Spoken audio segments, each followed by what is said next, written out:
안녕하세요, 여러분. 여러분 요즘 같은 시간에 뭐 하고 지내시나요? 처음에 코로나가 발생했을 때는 금방 끝날 줄 알았는데 이렇게 장기적으로 길게 갈 줄 몰랐죠. 그런데 가만 생각해 보면 이게 나만 겪고 있는 일이 아니라 전 세계적으로 다 겪고 있는 일이잖아요.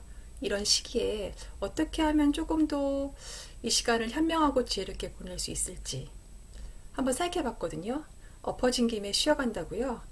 우리 이런 시기 때 내가 뭘 좋아하는지, 뭘 할 수 있는지 나를 발견할 수 있는 시간, 즉 내공을 쌓을 수 있는 시간을 만들어 봐요. 이름하여 스마트폰 작가 입문이에요. 스마트폰으로 작가가 되는 방법은 한 두 가지로 요약할 수 있는데요. 처음에는 글 작가 되는 방법이에요. 글의 기본은 일기쓰기라는 거 아시죠? 그래서 일기쓰기를 하게 되면은 자기만의 세계에 빠지게 돼서 내가 뭘 좋아하는지를 알게 되거든요. 그런데 이게 길게 쓰면 힘들어요. 그래서 처음에는 무조건 아무거나 이렇게 끄적여 보는 거예요. 그리고 하루를 돌아보면서 정리하는 개념을 갖거나 아니면은 내가 정말 자신이 없다 그러면은 그 내가 읽었던 책의 문장의 그 문구를 이용해 본다거나 아니면은 나를 묘사해 본다거나 예전에 써놓은 글을 다시 수정해 본다거나 이런 식으로 일기를 먼저 써보면 좋을 것 같아요.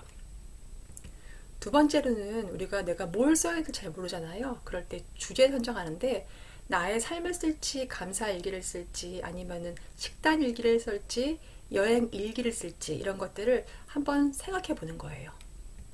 자, 글 잘 쓰는 법은 네 가지의 단계가 있는데요. 이 4단계만 잘 기억하시면 될 것 같아요. 처음에 읽기.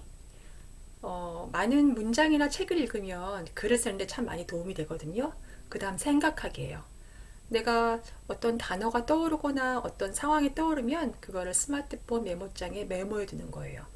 생각한 것을 구체화하면 글을 쓰는데 아주 풍부해지거든요. 그 다음에 제일 중요한 건 쓰기죠. 무조건 한번 써보는 거예요. 하루에 한 글자, 한 단어 써보는 거예요. 작은 게 모여서 큰 게 되는 건 다 아시잖아요. 그 다음에 가장 중요한 거 다듬기.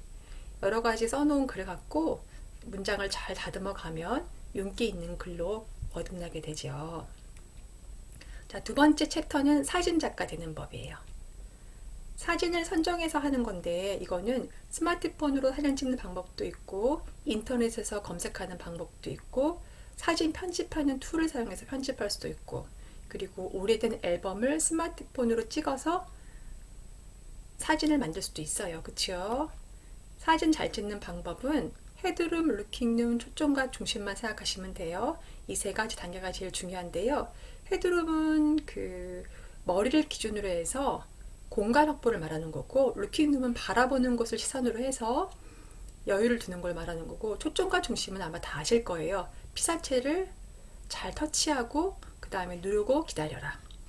그 외에는 수평 수직 맞추기, 위에서 아래로 찍어보기, 플래시와 타이머 기능을 적절히 사용하기 등이 있어요. 그리고 우리가 그 무료 사진을 구하는 여러 가지 사진 편집 툴이 있잖아요.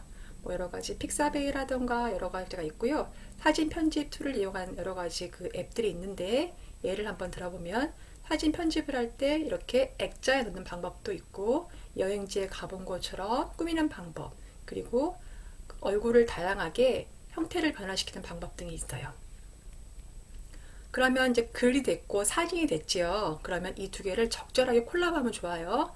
그래서 이 왼쪽에 있는 걸 보면은 어떤 사진 위에다가 내가 시를 한번 써보거나 아니면은 어떤 사진에 맞는 글을 한번 써보거나 자, 그런데 이렇게 최적화되어 있는 앱이 하나 있더라고요.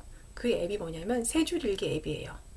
그래서 세줄일기라는 건 뭐냐면 글쓰기의 기본인 일기쓰기 앱을 하는 건데 사진 한 장에다가 그 다음에 세 줄의 글만 딱 써서 글을 써보는 건데 내가 이 앱을 통해서 글을 쓴 다음에 일기를 갖다가 익명으로 공개를 하게 되면 다른 사람이 공감해주고 위로받게 해줘요. 요즘같이 비대면 시기에 딱 어울리는 거죠. 그리고 내가 말하지 못하는 것을 글로 써놓기 때문에 약간 우울증이라던가 답답했던 부분이 해소되기도 하죠. 그런데 이걸 모아서 책을 만들 수도 있어요.